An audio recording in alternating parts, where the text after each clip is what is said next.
I, 26F, have been dating Aaron, 27M, for 2 years now.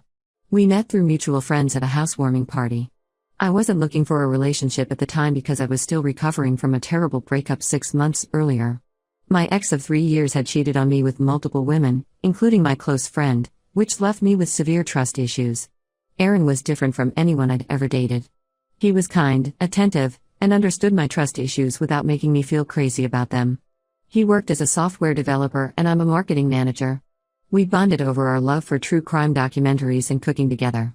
After our third date, I knew this was something special. 3 weeks into dating, Aaron told me about his ex Sophie, 27F. They had dated for 4 years through college and broke up 2 years ago. He explained that Sophie struggled with anxiety and depression, and occasionally reached out to him for support.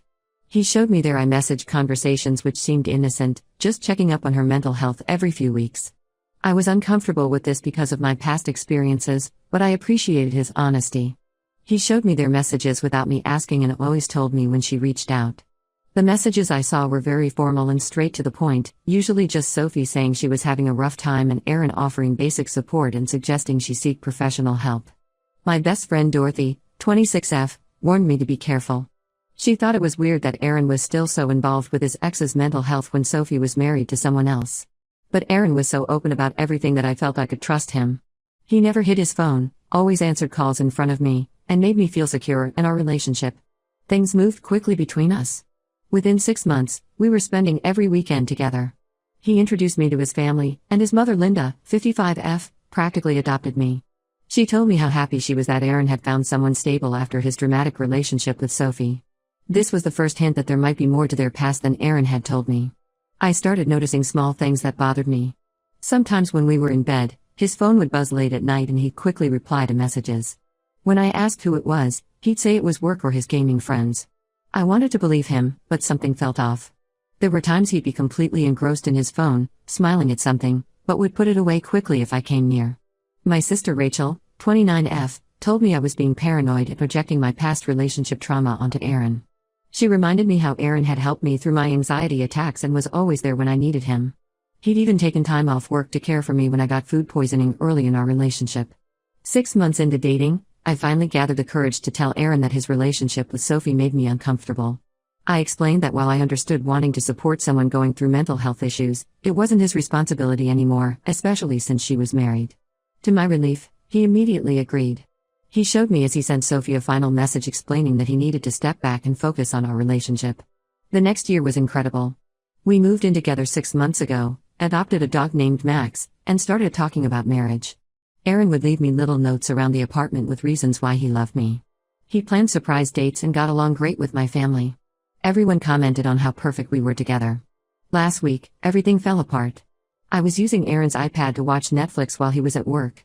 He had told me his Netflix wasn't working on his iPad and asked me to try logging in with my account. When I opened Safari to go to Netflix, I noticed he was logged into Instagram. A notification popped up from a username I didn't recognize. My heart started racing as I opened the message. It was a separate Instagram account that Aaron had never mentioned. What I found shattered my entire world. There were daily conversations between him and Sophie going back to the beginning of our relationship. They shared every detail of their lives, what they ate, what they watched, funny things that happened at work. He sent her pictures of places we visited together but never mentioned I was there. The conversations were full of inside jokes and references to their past. They had cute nicknames for each other and would talk for hours about the most mundane things. Sophie would tell him how much she missed their late-night talks, and he would reply that she was still his favorite person to share things with. While there wasn't anything explicitly romantic, it was clearly an emotional affair. What hurt the most was seeing messages from days when I had specifically asked Aaron if he was still talking to Sophie. Days when he looked me in the eyes and swore they barely spoke anymore. All those times he was texting late at night, it was her. All those times he smiled at his phone, it was her messages. When I confronted Aaron, he broke down completely. He admitted that Sophie had threatened self-harm when he tried to distance himself early in our relationship. He claimed he felt trapped, he didn't want to be responsible if something happened to her, but he also didn't want to lose me. He said he tried to slowly withdraw from the relationship while making sure she was stable. According to Aaron, when I put my foot down at 6 months, he realized how wrong the situation was and finally cut contact completely. He swears there hasn't been any communication since then, and he's been fully committed to our relationship. He keeps saying the past year of complete honesty should count for something. My family is divided on this. Rachel thinks I should forgive him since he did eventually choose me and has been a perfect boyfriend since then. Dorothy thinks I'm crazy for even considering staying with someone who could lie so easily for so long. My mom says relationships require forgiveness, but my dad thinks once a liar, always a liar. I'm completely lost. If I had discovered this in the beginning, I would have ended things immediately. But now we've built a life together. We have an apartment, a dog, shared friends, and plans for the future. He's been the perfect boyfriend in every way except for this massive betrayal. The thought of leaving terrifies me, but the thought of staying with someone who could lie to my face for months is equally terrifying. I keep wondering what else he might be hiding. Every time he picks up his phone now, I feel sick to my stomach. How do you rebuild trust after something like this? Can a relationship survive this kind of betrayal? I would really appreciate any advice. Update 1 first, I want to thank everyone who commented on my original post. Your support and advice really helped me during these difficult 2 weeks. After reading all your comments, I knew I needed to get the full truth before making any decisions about my future with Aaron. Last Saturday, I sat Aaron down and told him I needed complete honesty about his relationship with Sophie, no matter how bad it was. I made it clear this was his only chance. If I discovered anything else later, we would be done for good. He seemed nervous but agreed to tell me everything. What he revealed was so much worse than I imagined. Not only had they been talking on Instagram, but they had an entire secret communication system set up. They shared an email account where they would save drafts to each other like a journal, writing long messages about their feelings and daily lives. They had a private Twitter account where they would tweet about their days using code names. He was Night and she was Storm, apparently references to how they met during a thunderstorm. Aaron admitted that Sophie would often talk about her unhappiness in her marriage. She would tell him how her husband Tom didn't understand her like Aaron did, how she felt trapped, and how she sometimes wondered if she had made a mistake leaving Aaron. Instead of shutting these conversations down or telling Tom, Aaron would comfort her and tell her things would get better. He says he never encouraged her feelings, but looking at the messages, his responses were always vague enough to keep her hoping. The worst revelation came when he admitted they had met up in person twice during our first year together. The first time was 3 months into our relationship, when he told me he was working late on a project. They met at a coffee shop and talked for hours. The second time was 2 months later, when he said he was meeting his college friends for drinks. They met at a park and walked around for hours talking about their relationship and why it ended. Aaron swears nothing physical happened during these meetings, but at this point, I don't know what to believe. He says he knew it was wrong but kept justifying it to himself because they weren't doing anything technically wrong. He said Sophie was his first love and he didn't know how to completely let go. I was ready to pack my bags right then, but what happened next made everything even more complicated. While Aaron and I were having this conversation, my phone started buzzing with messages from an unknown number. It was Sophie's husband Tom. Apparently, he had recently discovered everything too and wanted to meet to compare notes. I met Tom at a coffee shop yesterday. My sister Rachel came with me for support because I was nervous about meeting a stranger. Tom turned out to be a kind, soft-spoken man who works as a high school teacher. He looked absolutely broken as he showed me screenshots from Sophie's phone that he had discovered. The messages went back to even before Aaron and I started dating. Sophie had explicitly told Aaron multiple times that she still loved him and regretted marrying Tom. She talked about leaving Tom and starting fresh with Aaron. While Aaron never outright encouraged these thoughts, he never firmly shut them down either. He would say things like life is complicated and we can't always control our feelings. Tom broke down crying in the coffee shop. He told me Sophie had been distant for months, always on her phone and pulling away from him. He had attributed it to her depression and tried to be supportive. Finding out she had been emotionally cheating with her ex the whole time destroyed him. He's filing for divorce. When I got home, Aaron was waiting in our apartment. He had cooked my favorite meal and bought flowers, trying to apologize again. But seeing those messages from Tom's perspective changed everything. I realized Aaron wasn't just betraying me, he was actively participating in destroying someone else's marriage. Aaron keeps calling and texting, swearing he'll do anything to fix this. He's offered to give me all his passwords, delete his social media, even move to a different city away from Sophie. He says he was young and stupid and didn't know how to handle the situation. He claims finding out Tom discovered everything made him realize how many people he hurt with his actions. My mom thinks I should give him another chance since he's genuinely remorseful. Dorothy says I'd be crazy to trust him again. Rachel is torn. She thinks Aaron is a good person who made a terrible mistake, but she's not sure the relationship can recover from this level of deception. I'm staying at Dorothy's apartment for now because I can't bear to look at Aaron. Every time I think about those months of lies, I feel physically sick. He sat across from me at dinner every night, holding my hand and telling me he loved me, while maintaining this whole secret emotional relationship with his ex.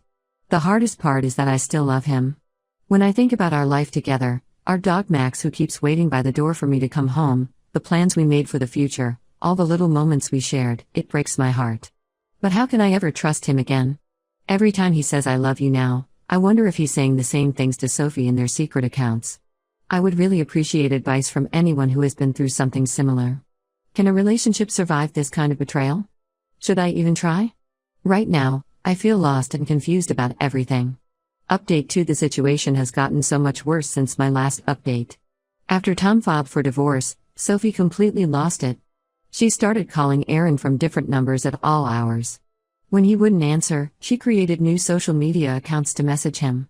Last week, she started showing up at our apartment building, sitting in her car for hours. Our building security had to escort her out twice. She left notes under our door begging Aaron to talk to her. The final straw was when she showed up at his workplace, causing such a scene that his manager had to call security. Aaron finally agreed to meet her one last time to tell her to stop this behavior. I insisted on being present for this meeting.